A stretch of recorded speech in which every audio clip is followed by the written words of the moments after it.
Buenos días. Nos da mucho gusto encontrarnos en esta mesa en la que queremos platicar con ustedes sobre lo que son las experiencias de investigación y las nuevas problemáticas que se están construyendo a partir del contexto en el que estamos investigando, en el que estamos viviendo. Este evento está organizado a través de la revista contemporánea de la Dirección de Estudios Históricos con la intención de poder ayudar a la discusión sobre los problemas contemporáneos, pero no solamente sobre los problemas contemporáneos, sino generar una discusión sobre los nuevos problemas que se pueden desprender de lo que estamos viviendo. De ahí que con mucho gusto, nos acompañan en esta mesa el doctor Gerardo Necochea, la doctora Hilda Iparraguirre, la doctora Mariana Portal y la doctora Josefina MacGregor. Los 5 que nos encontramos aquí tenemos algo en común. Somos profesores, somos investigadores y tenemos una gran preocupación porque nuestros trabajos tengan un gran impacto en lo que es la sociedad mexicana. También tenemos algo en común. Trabajamos historia, ¿sí? Pero también algunos hacemos un trabajo de historia y antropología. Estamos preocupados, sí, porque esto no solamente se quede en el ámbito académico, sino pueda tener un impacto social. De ahí que vamos a empezar nuestro conversatorio, como bien decía Josefina hace rato. Me invitaron a platicar. Dice, por favor, no me pidan más cosas. En ese sentido, le damos la palabra a Josefina, que empiece platicando sobre lo... Josefina. Quiero agradecer a todos ustedes por su asistencia, a los compañeros de mesa que en algún caso significó conocimiento, en el caso de Mariana Portal, pero el reencuentro con Hilda, que hacía varios años que no nos veíamos. Quiero agradecer a Mario la invitación para participar en este conversatorio, aunque no sé en qué estaba pensando cuando acepté. Siempre que veo al doctor Camarena, platicamos mucho sobre nuestro trabajo, así que conversar no me pareció descabellado. Que no lo había pensado, me di cuenta la semana pasada cuando recibí la invitación digital y vi el título, ¿no? Historia, a ras de tierra, migrantes, pueblos mormones, agendas de la historia social en nuestros días. Y yo dije, ¿yo qué sé de eso? Mis colegas y compañeros de mesa saben que no hago historia social y no quisiera que pensaran que me subo a un tren que no me corresponde. Habría que preguntarle a Mario por qué creyó que yo era pertinente mi presencia en la mesa. Por otro lado, gracias. Y lo más importante, me siento muy contenta y halagada por participar en la Feria Internacional del Libro de Antropología e Historia en este año que se cumplen los 80 años de la fundación del INAH, institución señera imprescindible en el ámbito cultural de nuestro país. Muchas gracias por la invitación. Hace poco estaba leyendo un artículo muy breve de Roberto Darnton titulado «Dejen que Polonia sea Polonia», en el que el historiador narra las impresiones de su visita a ese país en mayo de 1981. La nota que sobresale es que Darnton percibe un país que estaba tan obsesionado por su pasado como preocupado por su presente, que, por cierto, ya es pasado. La gente quería saber cómo Polonia había llegado a ser lo que era en ese momento. Deseaba conocer la historia verdadera en contraposición con la historia oficial. Dice Darnton, la historia obsesiona a los polacos no solo porque parece repetirse, sino porque también ella está dividida. Oficialmente la historia se adecua a la línea del partido. Extraoficialmente se aferra al tabú. Hasta ahí Darnton. Incluso el historiador califica esa historia extraoficial como reprimida. Como ejemplo de esta división, alude a un ejemplo, entre otros, que es contundente. Oficialmente, y estoy hablando de la etapa anterior a la caída del bloque socialista en 1941, los alemanes asesinaron en Katyn, cuando menos, a 4,000 soldados, principalmente oficiales, después de ser capturados. Según la versión popular, fueron los rusos quienes cometieron el crimen en 1940, cuando todavía tenía efecto el pacto Ribbentrop-Molotov, firmado unos días antes de iniciar la Segunda Guerra Mundial, en agosto de 1939, en el que, entre otros acuerdos, en particular los secretos, se repartían Polonia. Para no ofender a la verdad ni a los soviéticos, el Diccionario Nacional de Biografías señala muertos después de 1939. No creo que México haya vivido una situación extrema como esta. La traigo a cuento para mostrar un interés contemporáneo por lo que ocurrió en el pasado, el cual exige de manera premiante una respuesta. En el caso mexicano, a pesar de la presencia avasalladora de la interpretación oficial, la historia crítica o la memoria ha podido acercarse a los hechos históricos y dar su versión, aunque sea a través del folleto o la hoja impresa y no solo a través del libro. Quizá uno de los problemas más severos que afrontamos es que el interés por la historia y por su discusión seria no es muy popular. Y otro, que nos acercamos poco a la historia de los sucesos recientes. En ocasiones parece que el pasado es el refugio de los historiadores para no responsabilizarse de lo que pasa en la actualidad, cuando menos públicamente. Sin embargo, hay que recordar que desde distintas perspectivas historiográficas se ha insistido en la importancia del presente para acercarse al pasado. Marc Bloch insistía en que, cito, conscientemente o no, siempre tomamos de nuestras experiencias cotidianas, matizados con nuevos tintes, los elementos que nos sirven para reconstruir el pasado. Insistiendo en que es posible comprender el presente por el pasado y el pasado por el presente. Bloch sentenciaba, cito, no hay pues más que una ciencia de los hombres en el tiempo, y esa ciencia tiene necesidad de unir el estudio de los muertos con el de los vivos. Otro autor, contemporáneo nuestro, Pierre Rosanvallon, también insiste en la relación pasado y presente. Considera que ambos tiempos deben estar en constante diálogo y hace notar que en su juventud algunos hechos hicieron que pudiera tomar conciencia progresiva de que una vida consagrada a la comprensión rigurosa del mundo implica la capacidad de cambiarlo, que hay una complementariedad absoluta entre la vida activa y la vida contemplativa. Vamos a ver si...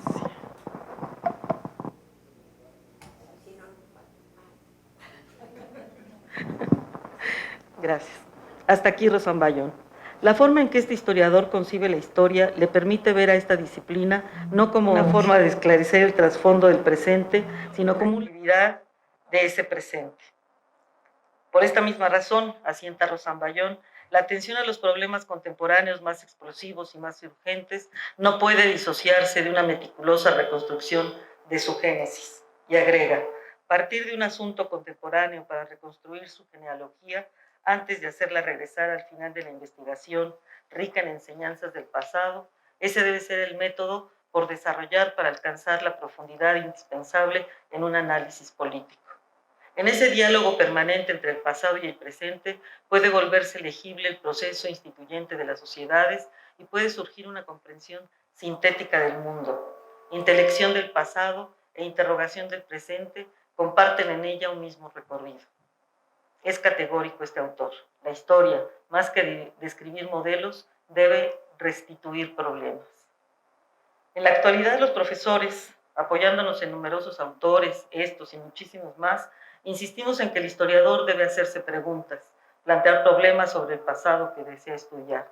Pero también hacemos hincapié en que esas preguntas iniciales deben surgir del presente para que tengan sentido y ayuden a comprender o explicar el presente. Desde luego sabemos que ya inmersos en el estudio del pasado, en muchas ocasiones se escabulle este punto de partida inicial y nos quedamos como varados en ese pretérito sin vincularlo con el presente. Pero fue el presente el que nos llevó allí. Precisamente un asunto que alimentó en el doctor Camarena el propósito de organizar este conversatorio, creo, fue observar que a algunos jóvenes que desean formarse como historiadores les cuesta mucho trabajo plantearse preguntas, ¿no? ¿Cómo ayudarlos? Si nos detenemos un poco en este punto, creo que podemos lanzar algunas explicaciones para este fenómeno. Por un lado, puede ser que los aprendices desconozcan lo que está pasando en el mundo actual, o no lo comprenden, o lo comprendan muy superficialmente y desistan en profundizar. Y como decía, un refugio puede ser trasladarse al pasado, pero sin plantearse preguntas que puedan dar pistas para dilucidar el presente. quizás olvidando ese lazo tan estrecho entre los dos tiempos. En el mejor de los casos, optan por el rigor en la búsqueda de fuentes y la construcción cronológica para decirnos qué fue lo que ocurrió sin mayores explicaciones. Quienes sí se cuestionan a partir de los sucesos actuales y buscan con el mismo rigor en el pasado, pero dando respuestas a esos cuestionamientos, hacen aportes importantes y dejan huella en los estudios históricos. Provengan de la disciplina que provengan, ¿no? Historia, antropología, ciencia política, literatura, la que sea. Muy cercano a este asunto se encuentra otro problema que ha afectado nuestra docencia, la relevancia que se ha dado a la novedad, lo cito entre comillas, a abrevar en las perspectivas de actualidad o encontrar un aspecto que nadie haya abordado. Olvidamos que la renovación en los estudios históricos se hace por el propio desarrollo de la disciplina y por los cambios sociales que van modificando nuestra manera de apreciar el mundo, presente y pasado. Así, la renovación es constante, si bien pueda reconocerse que hay investigaciones notables que abren líneas de investigación o proponen formas de trabajo diferentes. Decía Francisco Javier Guerra que, cito, lo que no encuentra explicación en los sistemas explicativos en vigor lleva a la apertura de nuevos campos de investigación y nuevas problemáticas. Y eso está relacionado con la búsqueda del historiador y la pertinencia de sus inquietudes. Imitar a quienes hicieron esos logros no impulsa de manera suficiente la disciplina. Es una copia cuyo mayor beneficio es pergeñar numerosas monografías que, por otra parte, atomizan el conocimiento y nos llevan a la superespecialización. Sobre este asunto siempre recuerdo el caso de Luis González, con su microhistoria.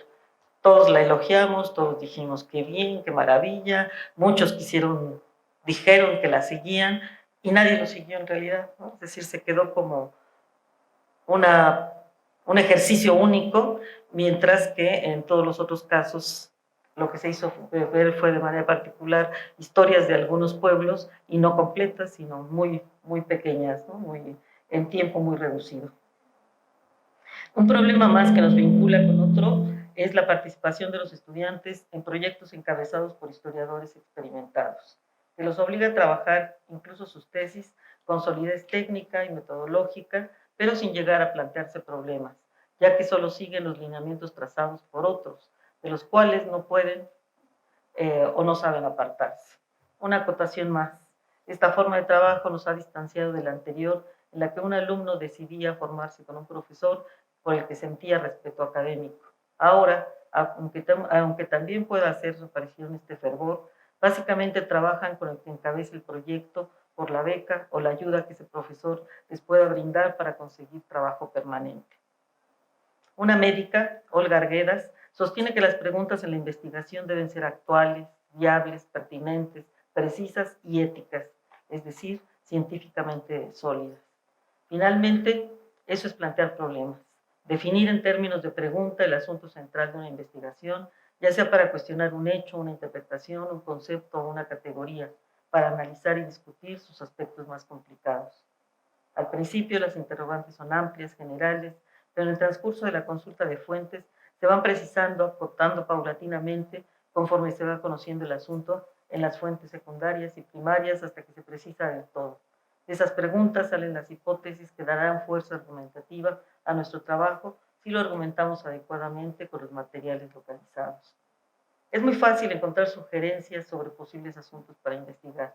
Por lo general, quienes hacen balances historiográficos proponen temas. De sus análisis se desprenden gran cantidad de sugerencias, pues casi siempre caen en la tentación de sugerir tópicos en función de su mirada, los que desde su perspectiva es necesario abordar para obtener un panorama más rico y complejo.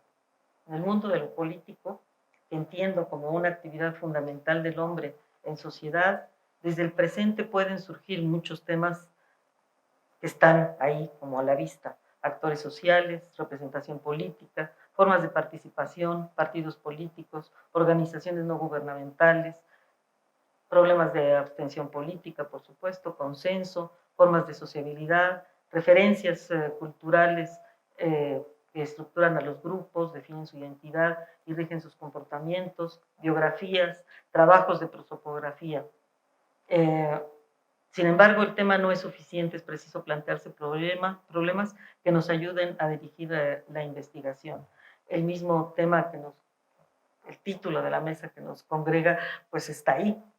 Migración está a la mano, narcotráfico está a la mano, violencia está a la mano, y no dudo que sigan siendo estos elementos los que a veces mueven a los jóvenes. Un chico de licenciatura en estos momentos está tratando de acercarse a temas de violencia en la Revolución Mexicana, que sabemos que es violenta, pero seguramente lo que lo está llevando es a ese tema, es la violencia que se vive ahora, y entonces le cuesta trabajo acercarse con una categoría, una conceptualización o un problema apropiado al tema de la violencia en la revolución. Entonces, bueno, en eso está. Quiero volver al caso de Polonia. Esto ya no lo dice Darton en su artículo.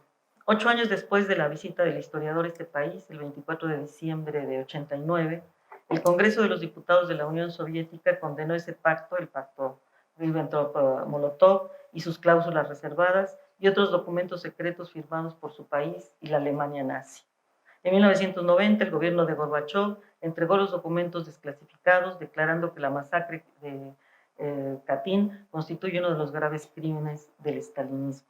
En 2004, las investigaciones del Instituto de la Memoria Nacional de Polonia arrojaron un saldo de 21.768 ciudadanos polacos asesinados en varias ciudades cercanas, Katyn, Kalinin, Yarkov, por decisión de los jerarcas soviéticos. Cerca de 8.000 eran militares, presos, 6.000 policías y el resto civiles, profesores, artistas, investigadores, historiadores. En 2012, el Tribunal Europeo de Derechos Humanos calificó como crimen de guerra esta matanza y al año siguiente condenó a Rusia por no facilitar las investigaciones, ya que Putin las frenó en 2004. El 19 de septiembre de 2019, hace unos días, el 1 de septiembre se había conmemorado el 80 aniversario de la invasión alemana a Polonia y el 17, el 80 aniversario de la invasión de la Unión Soviética también a Polonia. En ese momento, el Parlamento Europeo emitió una resolución denominada Importancia de la memoria histórica europea para el futuro de Europa, que señala que la Segunda Guerra Mundial, la más devastadora de la historia de Europa, fue resultado de dicho tratado de no agresión nazi-soviético del 23 de agosto de 1939. Dos regímenes que compartían el objetivo de repartirse Europa en dos zonas de influencia. La versión de la historia extraoficial de los polacos finalmente se abrió paso. Robert Darnton dice, el pasado opera como una corriente oculta en el presente. Cito, la historia se rehúsa a conformarse en el pasado y desemboca en el presente, empujando y desplazando cosas que parecen estar fijas en un estrecho marco temporal. Por ello, concluyo yo, desde el presente podemos empezar a desentrañarlas. Y con eso termino para empezar a conversar. Gracias.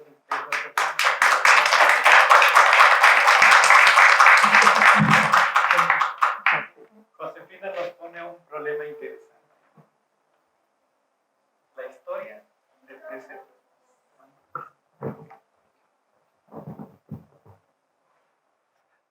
Josefina nos plantea un problema interesante. La historia debe de formular preguntas nuevas en función del presente. La historia debe formular preguntas desde las fuentes, ¿sí? Y la historia debe de construir lo que viene siendo nuevas formas de interpretación desde el presente. O sea, que nos está planteando una historia dinámica. Nos está planteando una historia que se está haciendo y se está rehaciendo constantemente. Ese es el reto que tenemos. Normalmente los que de repente estudiamos historia, creemos que la historia ya está hecha, pero lo que nos está planteando es la historia se está rehaciendo constantemente. Y la historia se está rehaciendo a partir del diálogo con los problemas contemporáneos. Gracias, Josefina. Ahora le vamos a dar la palabra a la doctora Mariana Portal. Mariana.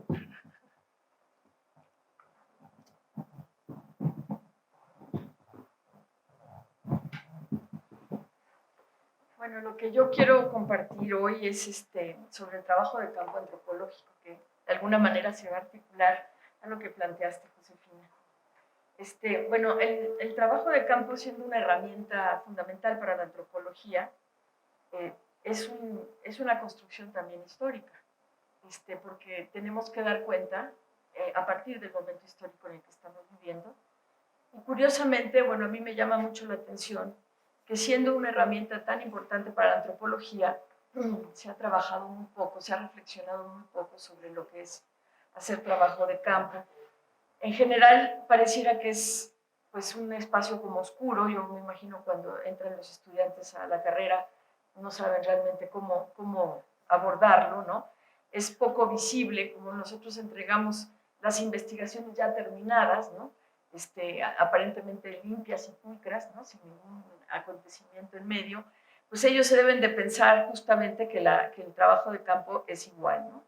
Entonces, raras veces discutimos entre los colegas o con los estudiantes lo que es el trabajo de campo, y se va constituyendo como una especie de evidencia ideológica o como un espacio íntimo del investigador, que nadie debe de entrar ahí, solo nosotros sabemos cómo hacerlo, ¿no? En este sentido, yo quiero trabajar tres aspectos que me parecen importantes del trabajo de campo. El primero es la condición en la que hacemos un trabajo de campo. El segundo es la posición del investigador versus la posición del sujeto con el cual vamos a trabajar. Y el tercero es la construcción del dato y su interpretación. Son temas todos muy largos que obviamente en 20 minutos no vamos a poder desarrollar mucho, pero bueno, quiero más bien plantear como algunas preguntas o algunos como destellos de lo que a mí me preocupa. Una primera cuestión es que es importante entender que las condiciones en las que hemos hecho trabajo de campo en la antropología se han modificado. Estamos muy lejos de lo que planteaba Malinowski, por ejemplo, que se supone que es nuestro fundador en ese sentido. Cuando él veía, decía, bueno, apúrense antropólogos, no, decía sí, pues, pero apúrense antropólogos porque se nos va a acabar el objeto de estudio en la medida en que el capitalismo se desarrolle, ¿no?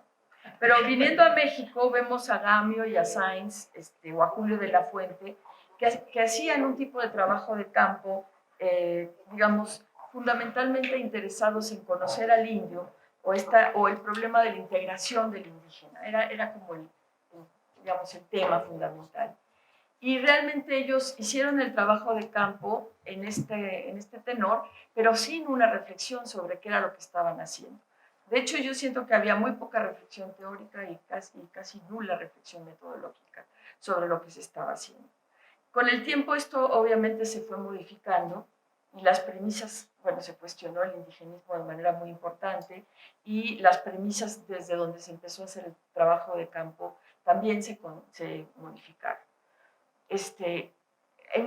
Por mucho tiempo, por muchas décadas, el trabajo de campo antropológico continuó en zonas agrícolas, en zonas campesinas, en zonas indígenas. Sin embargo, yo creo que a partir de los 80 se va a dar una nueva orientación al trabajo de campo, particularmente una nueva orientación también a la antropología, en lo que se llamó la crisis del marxismo. En ese periodo vamos a ver que se incrementa la reflexión teórica y obviamente esto también va a incidir en el cuestionamiento sobre la parte metodológica. Yo creo que hay como dos eventos que me parecen importantes reconocer. Uno es la intensa migración que se va a dar desde la década de los 60, 70, que va a impactar de manera muy importante las ciudades y que poco a poco va a ir convirtiendo a nuestro país que va a pasar de un país agrícola a un país urbano. Ahorita el 80% de la población vive en ciudades. Esto obliga a la antropología a tener una mirada totalmente distinta y eso le da un campo, justamente lo que planteabas, no va a abrir la antropología urbana de una manera muy importante. En un primer momento va a pasar algo que para mí es muy chistoso, pues, que es que los antropólogos van a seguir a los campesinos y a los indígenas a la ciudad, como es el caso de Oscar Luis, ¿no? Con los hijos de Sánchez, o el propio Redfield. Lo que no les interesaba tanto la ciudad en sí misma, sino el seguir qué pasa con estos sujetos que entran a la ciudad, ¿no? Y esto obviamente pues va a modificar la mirada, pero poco a poco se van a ir interesando los antropólogos no solo en los sujetos que llegan a la ciudad, sino qué pasa en la ciudad en sí misma. Bueno, y hay otro aspecto que a mí me parece que le va a dar como una vuelta de tuerca, que es la migración internacional.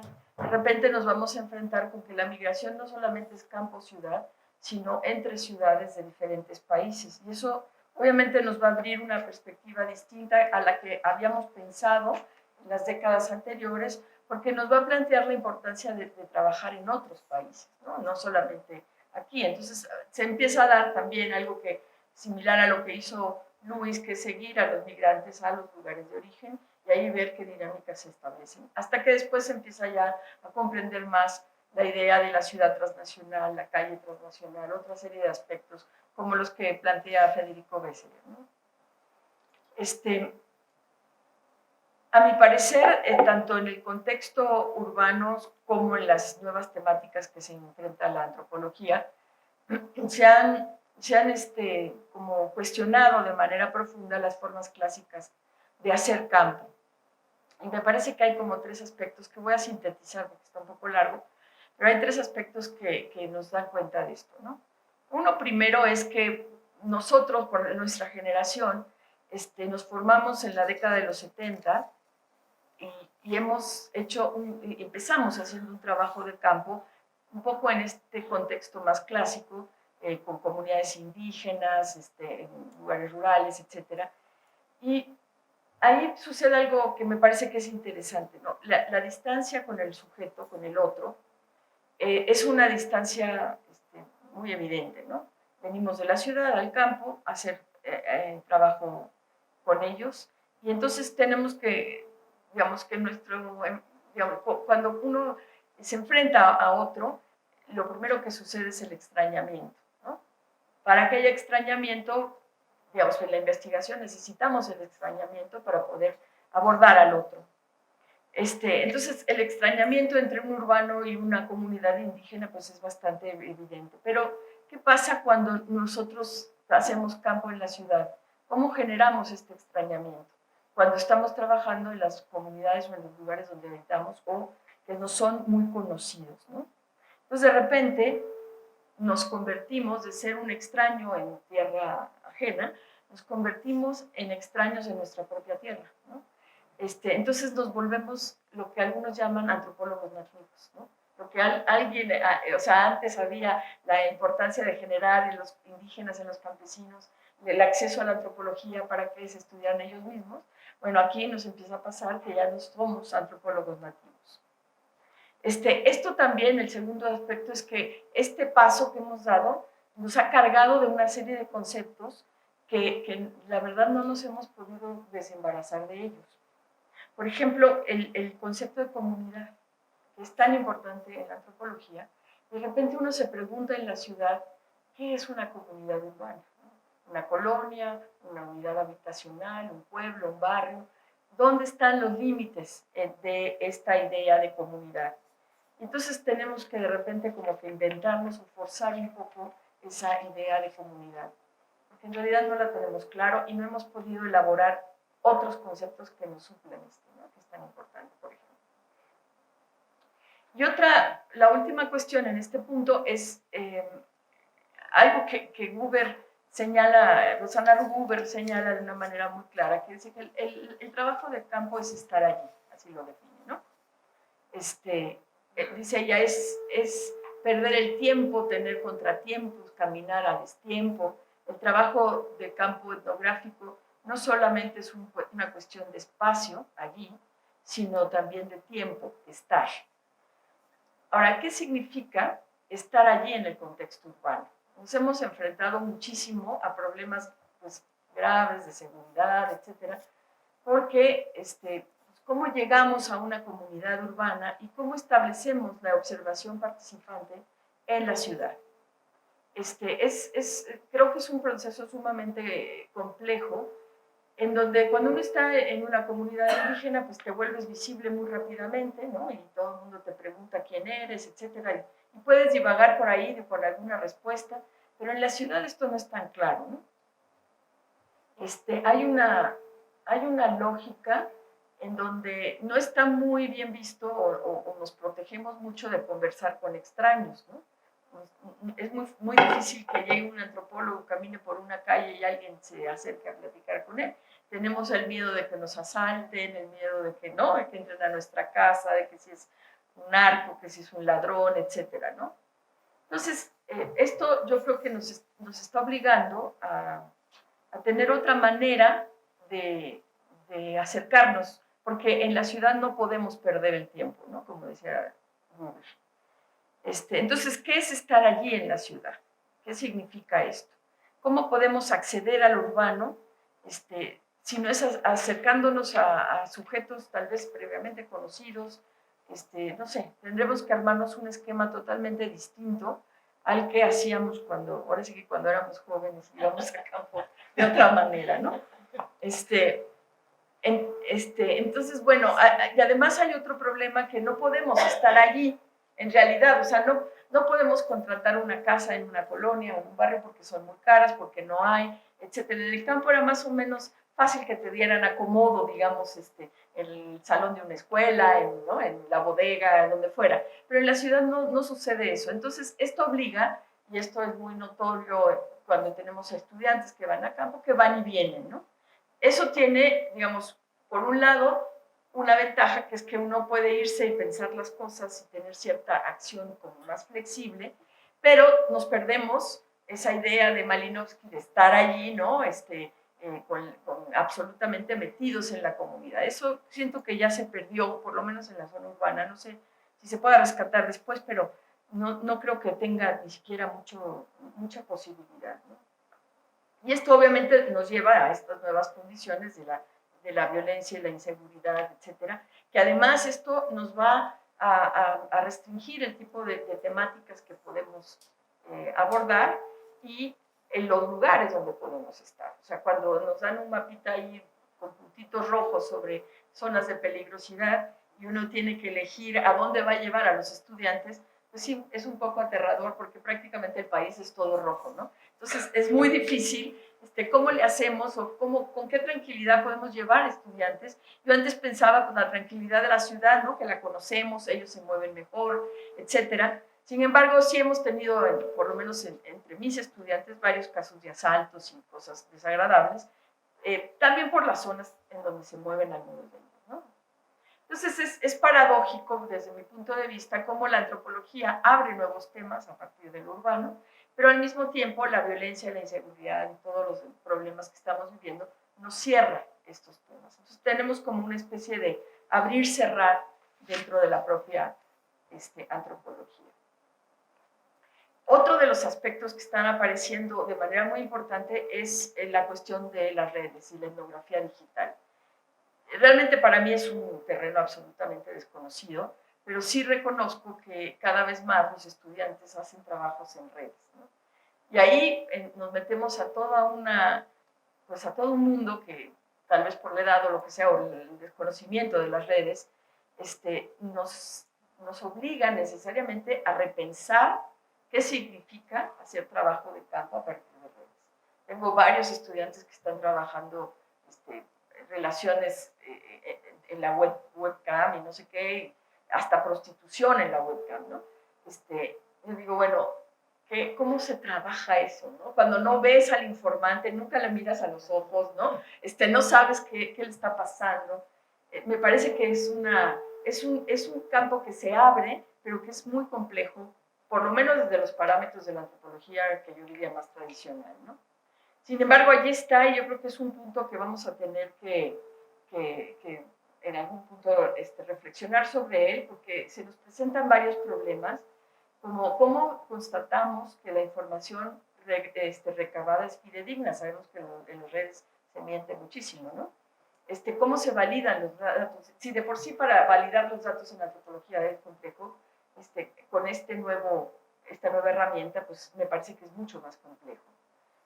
Cómo pasar de las opiniones de los usuarios, porque también hay mucha opinión en las redes, a la construcción del dato, ¿no? O sea, cómo basamos esto porque en realidad lo que sucede en las redes son opiniones, no es ni siquiera memoria de alguien como trabajamos normalmente en la antropología, ¿no?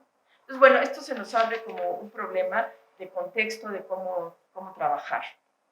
El segundo punto es la posición del investigador en relación a la posición del sujeto. Obviamente, con todas estas condiciones, pues nuestra posición va a cambiar, ¿no? Entonces, la relación entre el investigador y el sujeto investigado, obviamente se vincula a este contexto. Yo creo que un aspecto fundamental es justamente el dónde estamos parados, ¿no?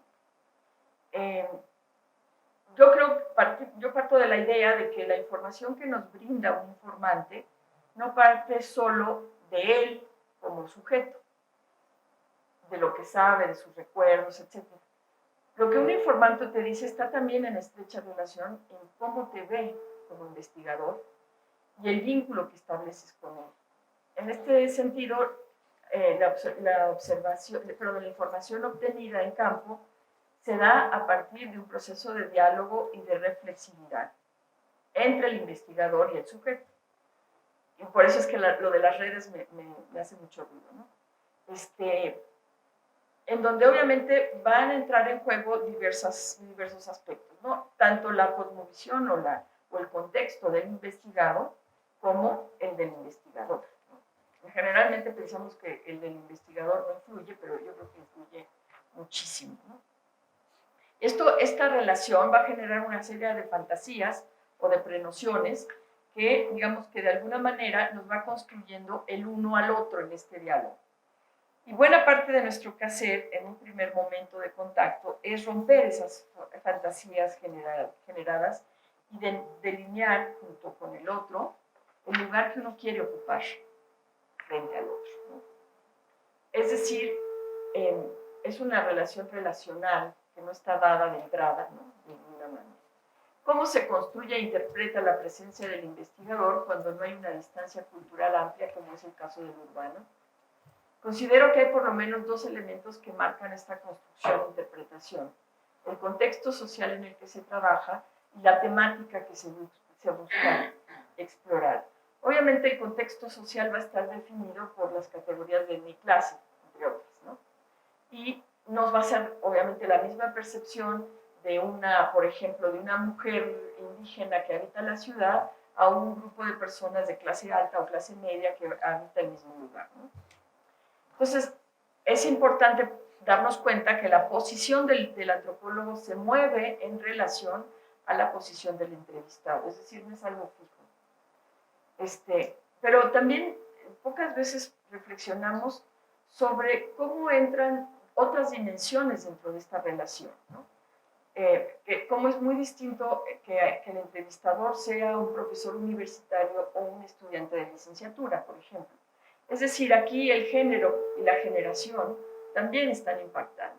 Yo como antropóloga me doy cuenta ya con el paso del tiempo que mi mirada es totalmente distinta, la mirada que tuve en mi primer trabajo de campo en la licenciatura, a lo que puedo observar ahorita, y la relación que establezco con el otro es totalmente distinta. Creo que es mejor ahora, la verdad. Una otra vez me preguntaba, yo creo que estoy más tranquila ahora porque estoy más clara de quién soy, ¿no? Y si me quieren bien y si no, pues también. Antes me preocupaba mucho que me aceptaran, etcétera, pero ahora la verdad ya no. Entonces, pero sí, la mirada de uno también se va cambiando en el tiempo y eso es algo que yo creo que tendríamos que reflexionar o que tendría que ser parte de la metodología, es decir, de esta reflexión sobre nuestro propio quehacer, ¿no? Entonces, la biografía del investigador también es muy importante. Y finalmente, bueno, el tercer punto que yo quería tocar, obviamente esto nos lleva a muchísimos más elementos, pero bueno, vamos a dejarlo ahí. El tercero es la construcción del dato y su interpretación y su validación. La información que obtenemos en campo es siempre una construcción que se da entre la atención teórica, la información empírica y otras informaciones basadas en fuentes diversas. Hay todo un proceso bastante largo, complejo y poco explicitado entre la información que nos da el informante, lo que de ellos elaboramos y la interpretación para colocarlo de manera organizada, tanto en el diario de campo como en el producto final de la investigación. Este proceso, desde mi punto de vista, implica 3 dimensiones. Por un lado, la construcción del dato, la interpretación y cómo lo validamos. Es decir, vamos a hacer una suerte de traducción cultural y académica, diría yo, que tiene que ver con el investigador frente a la información que recibe, el paso entre la experiencia vivencial y la escritura y la realización del trabajo de campo en solitario o en colectivo. Una cuestión central es que para interpretar el dato necesitamos primero que nada ubicarlo en el contexto cultural en que ese dato se generó, en la visión del sujeto que nos los brinda. En el campo urbano, el esfuerzo es tal vez aún mayor que en otros campos, porque como vivimos en el mismo espacio y somos todos urbanitas, entre comillas, seguramente compartimos la misma visión de mundo, lo cual es absolutamente incorrecto. Ello implica que tenemos que cada vez presentarnos, como en cualquier lugar, o sea, sin importar el lugar donde hagamos campo, a partir de la misma pregunta. ¿Cuál es el contexto cultural e ideológico en el que la persona que tengo enfrente se está desenvolviendo, digamos? Para desde allí tratar de interpretar lo que nos dice. Obviamente tenemos muchos ejemplos de estas como disonancias, ¿no? Aún en la ciudad, pues, ¿no? Uno cree que está entendiendo lo que nos dicen y puede ser que no. Particularmente en los pueblos, los barrios, nos ha pasado, ¿no? En el barrio de la Fama, etcétera. Cómo nosotros interpretamos algo que después cuando uno se los presenta o lo platica con ellos, resulta que no va por ahí, ¿no? Entonces, la validación generalmente la obtenemos a partir de las repeticiones y los silencios dentro de las entrevistas.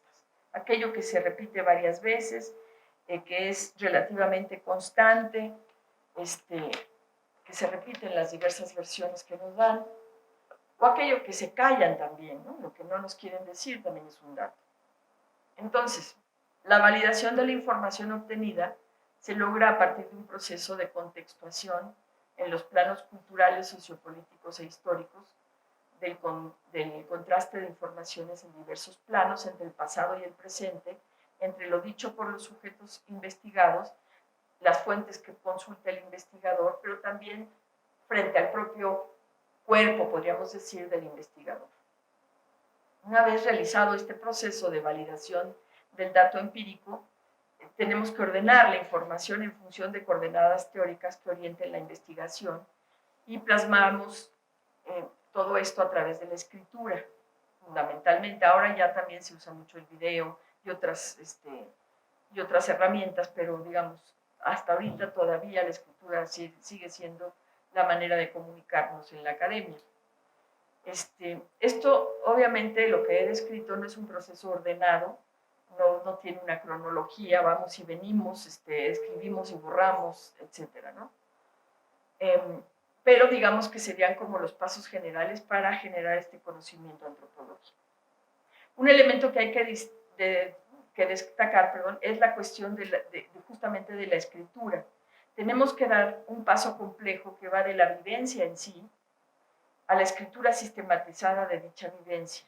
Vivencia que implicó el campo, las negociaciones, los encuentros, los desencuentros, las sintonías, los malos entendidos, las angustias, la resolución de problemas, etc.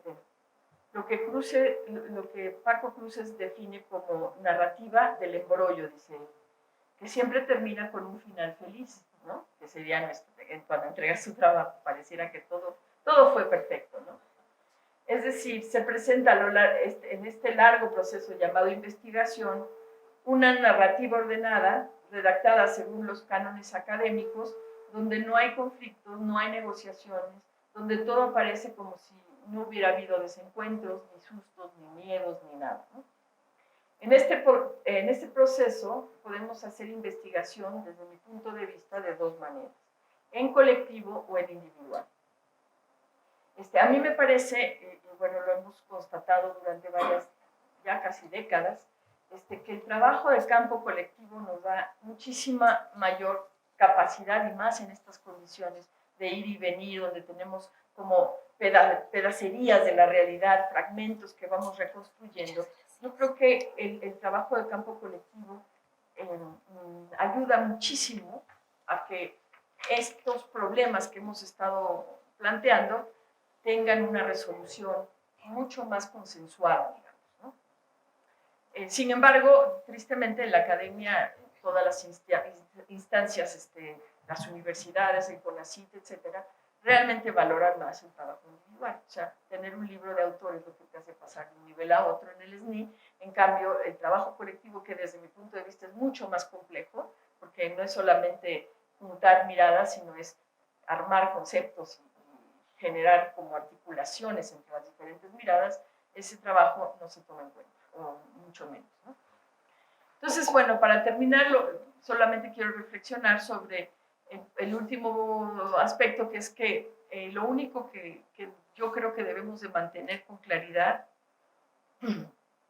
es justamente esta posición del investigador, que nos da también cierta pues, claridad, digo yo, y una vigilancia explícita de cuáles fueron los factores que entraron en juego en el proceso de investigación y cuáles las estrategias que se utilizaron para construir cada investigación. Es decir, hacer transparente el proceso de investigación con todos sus elementos, de tal manera que esto también sirva a las siguientes generaciones para entender cómo se dio históricamente este proceso en este momento.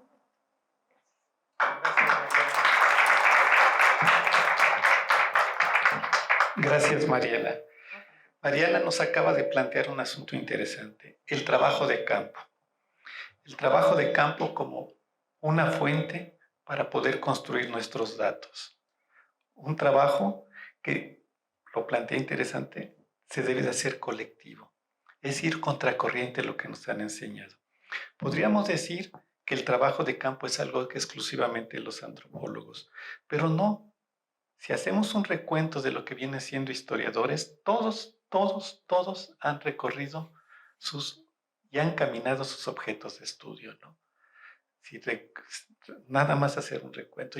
Nosotros se nos ocurrió platicar con nuestros compañeros de la Dirección de Estudios Históricos, se hacían trabajos de campo. Bueno, hasta el que está trabajando libros, va a hacer todo un recorrido de cómo había sido el asunto de la imprenta, trató de tener sensibilidad hacia los problemas, los que trabajan cuestión indígena hacen todos esos recorridos.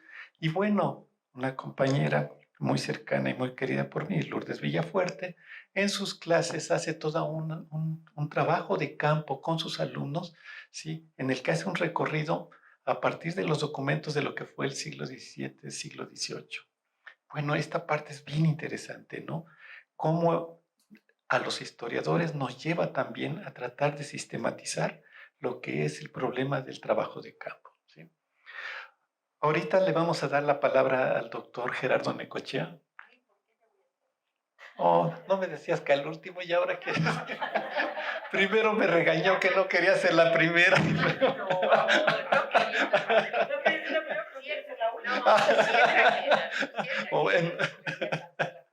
Bueno, le vamos a dar la palabra a la doctora Hilda Iparraguirre. Hilda, ¿me pasa a hacer? No, yo pensaba pasarle la posta, por eso para mí era importante que cerrara. Bueno, qué bueno que coincido y que todos han expresado lo mismo que sentí yo, que fue el gran desconcierto cuando nos citaron a venir acá, ¿no? Entonces, bueno, hace un tiempo que nos dijeron, sí, y dijimos, sí, cómo no, venir a una mesa redonda donde hablamos de nuestros problemas, donde hablamos de nuestras investigaciones. Perfecto. La verdad es que nos olvidamos, hasta que vino el recordatorio. Cuando llegó el recordatorio dijimos, híjole, ¿y ahora esto por dónde va? Buscamos una guía y bueno, hay una multiplicidad de temas. Estoy en este momento trabajando en un grupo de CONACYT y nos pasa lo mismo. Nos vamos todos contentos, todos creyendo que estamos en lo mismo nos piden un texto y dicen formato libre. Bueno, y ahí vamos. ¿Pero qué ponemos? Llegan los documentos, cualquier cosa. Nadie decimos lo mismo. Yo creo que esto es lo que nos está pasando aquí. Y bueno, qué bueno, porque además esto se llama conversatorio. Y bueno, intercambiamos.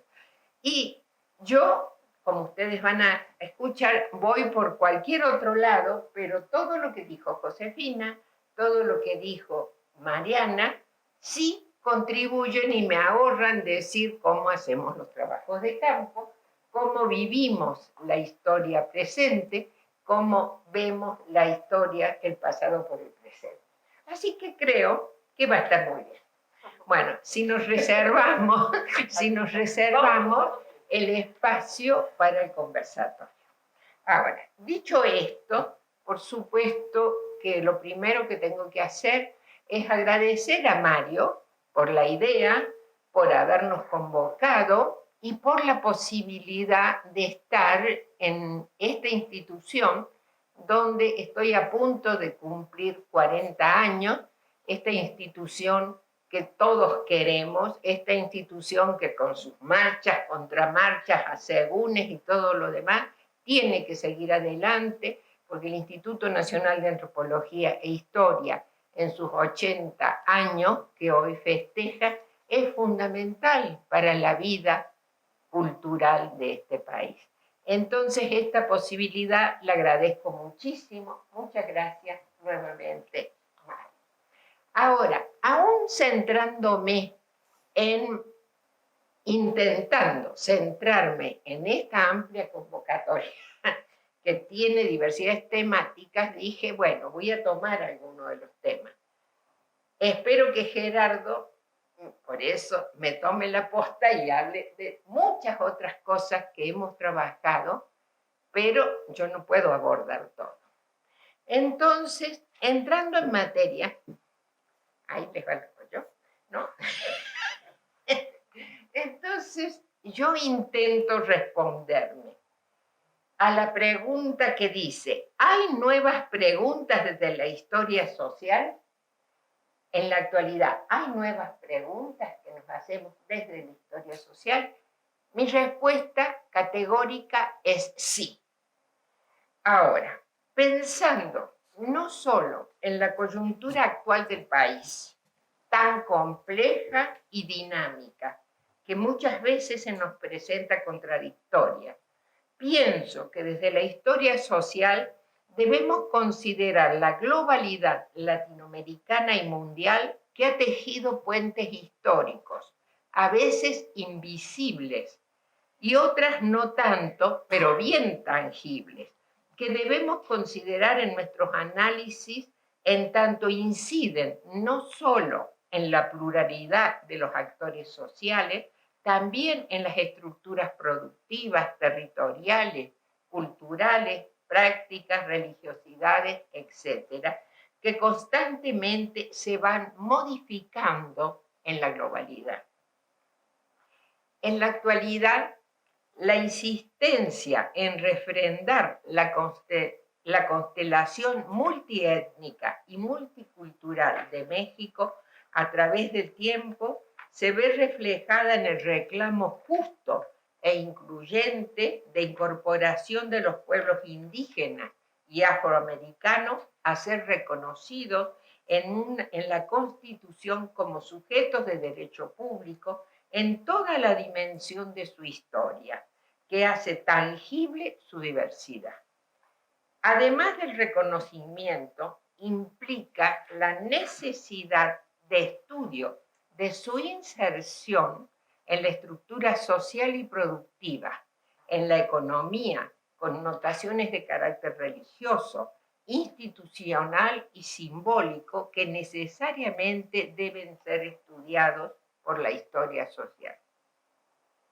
Desde la década,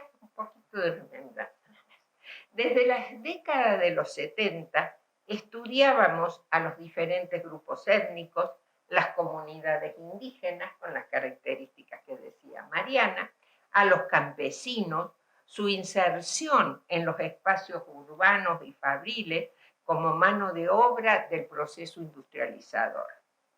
En la actualidad, el análisis se ha complejizado, no solo a nivel de estos actores, que se van transformando y diversificando en procesos históricos que emergen actualmente precisamente en la globalidad y que obligan no solo al cambio de políticas gubernamentales, más o menos bien instrumentadas, llevadas a cabo, significan cambios de prácticas culturales, religiosidades, usos, costumbres, políticas y prácticas alimentarias. Igualmente, se han complejizado las categorías analíticas de las cuales nos servimos para estudiar mestizajes culturales, identidades, religiosidades populares, producto de cosmovisiones indígenas y evangelización católica. Estas religiosidades populares que a veces no teníamos en cuenta, sobre todo en el siglo XIX, constituyeron verdaderas anclas sincréticas y formas de resistencia a las que se aferraron grandes sectores de la población, abandonados desde comienzos del siglo XIX por el proceso de secularización que obligó, o la Iglesia se hizo atrás en este proceso de tutelaje que desempeñaba. Entonces, es allí cuando las expresiones de religiosidad popular emergen con particular fuerza. Como decía antes, son verdaderas anclas sincréticas a las cuales se aferran grandes cantidades de población en este proceso decimonónico que implica cambios de prácticas culturales, de simbolismo, pero que ahí están. Entonces creo que uno de los temas que debemos estudiar desde el 19, que se produce con particular emergencia de este proceso, pero también este proceso ha cambiado y sigue siendo importante estudiarlo, pero con connotaciones totalmente distintas para este siglo XX y para este siglo XXI, que hasta los mormones estaban en la convocatoria. Bueno. Entonces, de todos los temas que se podrían haber abordado, muchos de los cuales estaban en el programa, además decidí tomar el tema de las migraciones. ¿Por qué? El tema de las migraciones es consustancial a la historia de las culturas que pueblan el planeta. Sin embargo, las características de la migración en México son singulares. Oscilan de la mítica peregrinación de los mexicas hacia Aztlán, en el centro de México, un largo recorrido de distancia y tiempo en sentido norte a sur para fundar la Ciudad de México Tenochtitlan como parte de un designio divino, pasa por la conquista y la colonización, la trata de esclavos negros que durante el virreinato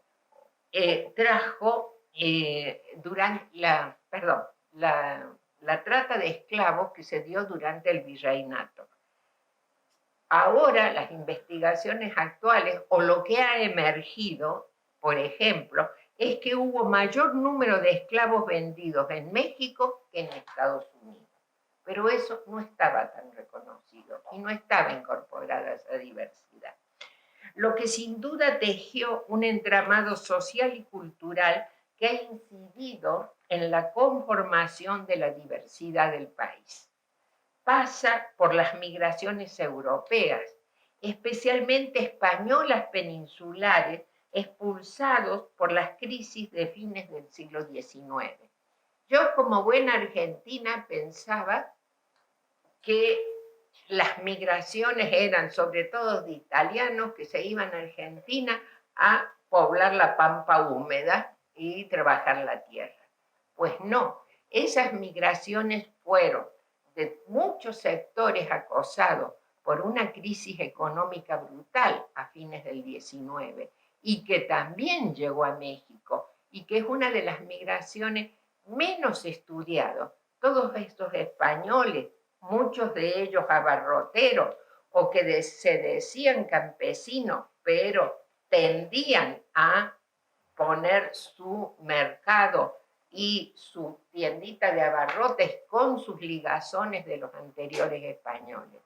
Estas migraciones y este número de españoles que van del abarrotero que se queda en abarrotero hasta los fundadores de las cervecerías del norte del país, estas migraciones inciden con particular fuerza numéricamente y productivamente. Son más los españoles que llegan en estas coyunturas de finales del siglo XIX y principios del XX que los que ya permanecían en la época de la independencia, los famosos gachupines, que no eran tantos a la hora de la hora. Bueno, entonces, también en México, por otro lado, no es solo los que venían, es las políticas de atracción de población que desarrolló el Estado mexicano. Que esas políticas también yo las había estudiado para Argentina. Claro, el Estado convocaba bajo la premisa de gobernar es poblar. Las migraciones se daban de Europa al continente.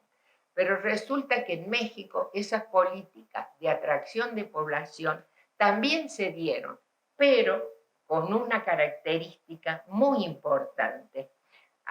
Ya no tanto para llenar el vacío demográfico, sino para mejorar la raza. Todas esas cosas, yo no sé, han sido estudiadas un poco desde la eugenesia, han sido estudiadas de alguna manera desde los principios cientificistas, pero ¿qué impacto tuvieron en la población, en esa multiculturalidad de México? ¿Cómo trascienden en las esferas productivas? Eso creo que sigue siendo un gran tema pendiente. También, si hablamos de migraciones, tenemos que hablar de la diáspora, propiciada por varios exilios, como el republicano español a partir del 39 y numerosos exilios latinoamericanos, Chile, Argentina, Uruguay, El Salvador, Nicaragua, Guatemala, sin dejar de lado, por supuesto, la vasta migración china que se verificó entre el último tercio del siglo XIX y las primeras décadas del XX. Vale la pena entonces reflexionar desde la historia social sobre el impacto cultural de esas experiencias migratorias y sus legados. En los últimos años, el fenómeno se agudiza cada vez más.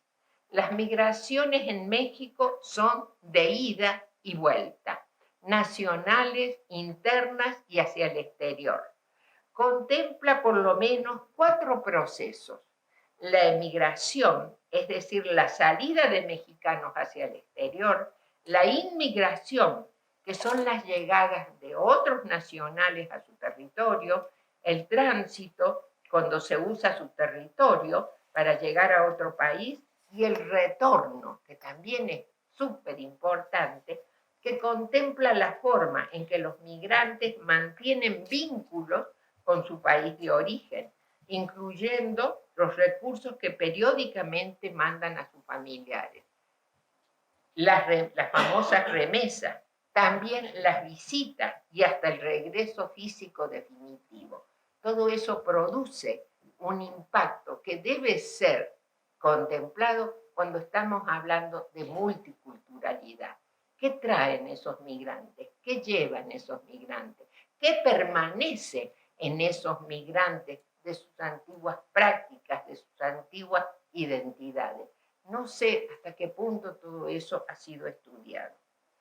Entonces, es necesaria una visión integral y armónica de los 4 procesos: ida, vuelta, visita, permanencia de los 4 procesos y sus consecuencias territoriales, porque también el impacto territorial es distinto. Son distintas las zonas de donde salen, son distintas las zonas a donde llegan y son distintos sus impactos. Entonces tenemos que ver cuál es el impacto territorial, productivo, económico y social, y también sus expresiones religiosas. Para el 19, yo creo que hablar de todas estas temáticas, por lo menos en un momento me enfrasqué en ellas, pasaba por esa religiosidad popular, esa ancla sincrética de cosmovisiones y evangelización. Pero ahora creo que eso también va cambiando. Con los nuevos procesos migratorios y las nuevas políticas, ahí aparecen otros sectores, otras religiosidades, que hasta los todo eso nuevamente, entonces tenemos que contemplarlas, verlas como aspectos de esa diversidad y de esa multiculturalidad si queremos entender lo que estamos viviendo en este momento. Las migraciones, además de su papel práctico en el ámbito de la alimentación, también son muy importantes. No es la moda de la comida, son aspectos que hacen al ser humano, cómo se alimenta. Las técnicas en general y la economía adquiere connotaciones de carácter religioso, institucional y simbólico que las convierte en elementos nodales para la comprensión de lo que es el universo cultural de distintas etapas experimentadas, lo que día a día es un país que intenta hacer tangible su diversidad. Entonces es importante, decía, y no por la moda ni los menús de los grandes chefs, no, por lo que realmente come y se alimenta y las prácticas de la población.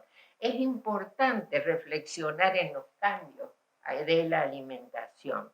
Hay una extensa tipología de productos agrícolas que forman una base consistente de las poblaciones, que forman la constelación multiétnica y multicultural de México a través del tiempo. Esos productos, podemos mencionar el maíz, la calabaza, el frijol o el cacao, han definido cultos y liturgias comunitarias. Eventualmente han sido factores de intercambio económico, incluyendo su uso como moneda. Asimismo, han acompañado transformaciones sociales y cuentan con una larga saga iconográfica que permite ver el lugar que ocupan dentro del imaginario de las colectividades. Debemos preguntarnos qué pasa con todo eso, qué pasa con todos estos cambios culturales y estos gustos alimenticios. Su producción, consumo, comercialización han cambiado a la par de las transformaciones globales y también de los gustos y necesidades, dietas que se van introduciendo con las migraciones. Por ahora yo dejaría acá, porque había decidido centrarme en el significado de las migraciones. Pero evidentemente que con esto no se cierra la amplia gama de nuevas preguntas, de nuevos temas, de nuevos actores que contempla la historia social. Por eso es que quería dejar un poco, porque sé los temas que trabaja Gerardo, no sabemos tampoco qué es lo que a él se le ocurrió, que tenía, no lo sé, qué es lo que a él se le ocurrió que debía plantear aquí, pero de alguna manera, una vez visto esto de las migraciones, que en este momento a escala global creo que impacta particularmente en México, he dejado de lado una serie de temáticas que sí se ocupan actualmente la historia social. Por eso, esperando este conversatorio múltiple que vamos a hacer aquí, Por ahora lo dejo. Gracias.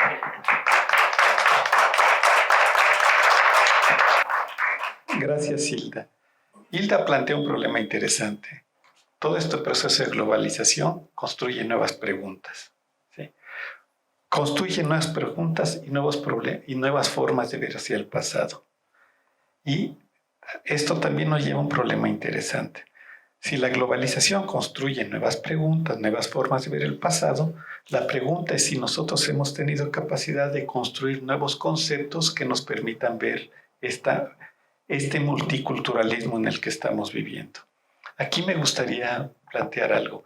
Hace unos días, estando en la meseta purépecha, en concreto en la zona de Cherán, hablábamos sobre la comida. Y entonces ellos me comentaban, dice, anteriormente nosotros hacíamos nuestros alimentos comíamos en función de los productos que había en el campo, las temporadas del año. La globalización los ha llevado a homogeneizar y comer siempre lo mismo. O sea que ha habido toda una transformación que se ha dado también en los hábitos alimenticios, se ha transformado también los gustos que tenemos. Ahora dicen, ahora nos gusta mucho lo dulce, anteriormente nos gustaba mucho lo ácido. Entonces empieza a haber toda una transformación muy importante en la vida de las personas que va a impactar desde luego en lo que viene siendo la salud y la enfermedad. El problema es, esto nos genera nuevas formas de preguntar, nuevas formas de investigar, nuevas formas de interrogar nuestro pasado. Ese es el reto que tenemos. Muchas gracias, Hilda.